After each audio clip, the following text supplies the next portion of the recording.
திமுக தலைமையிலான கூட்டணியில் விசிக இல்லை என்று திமுக தலைமையை அறிவித்துவிட்டது என திருமாவளவன் தெரிவித்துள்ளார். சென்னை அசோக் நகரில் விடுதலை சிறுத்தைகள் கட்சியின் விருது வழங்கும் விழா நடைபெற்றது.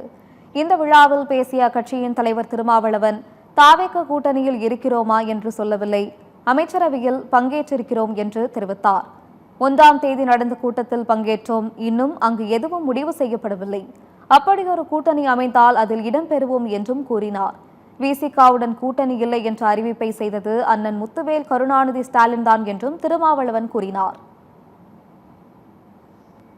கேட்கிறார்கள், நீங்க திமுக கூட்டணியில் தான் இருக்கீங்களா இல்லையா?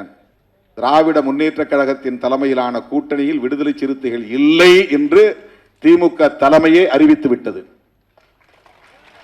நான் அறிவிக்கவில்லை, இதுவரையில் நான் அறிவிக்கவில்லை. தாவேகா கூட்டணியில் இருக்கிறோமா என்றும் நான் சொல்லவில்லை. அமைச்சரவையில் இருக்கிறோம். கூட்டணி பற்றிய பேச்சுவார்த்தை 1ஆம் தேதி நடந்ததில் பங்கேற்றிருக்கிறோம்.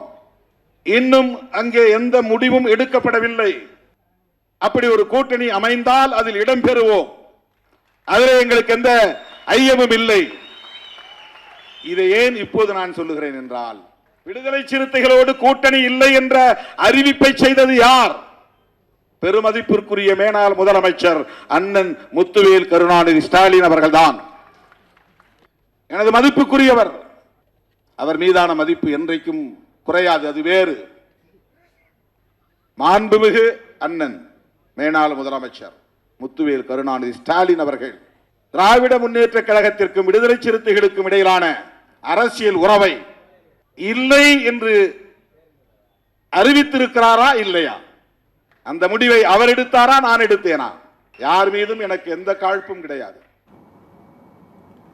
இதனைத் தொடர்ந்து பேசிய அவர், தாவேக ஆளும் கட்சியாக வந்ததில் மகிழ்ச்சி இல்லைதான், ஏனென்றால் நாங்கள் திமுக கூட்டணியில் போட்டியிட்டோம், எப்படி மகிழ்ச்சி அடைய முடியும் என்றும் திருமாவளவன் கூறினார். பெரும்பான்மை இடங்களில் வெற்றி பெற்ற ஒரு தனிப்பெரும் கட்சியாக தாவேகா வந்திருக்கிறது.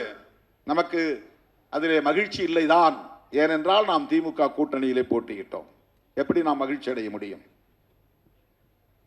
இன்னும் சொல்ல போனால் தாவேகாவை நாம் விமர்சித்திருக்கிறோம். எப்படி நம்மால் போய் உடனே ஒட்டிக்கொள்ள முடியும்? பதவிக்காக எப்படி கட்டி புரண்டு உருள முடியும்? பதவிக்காக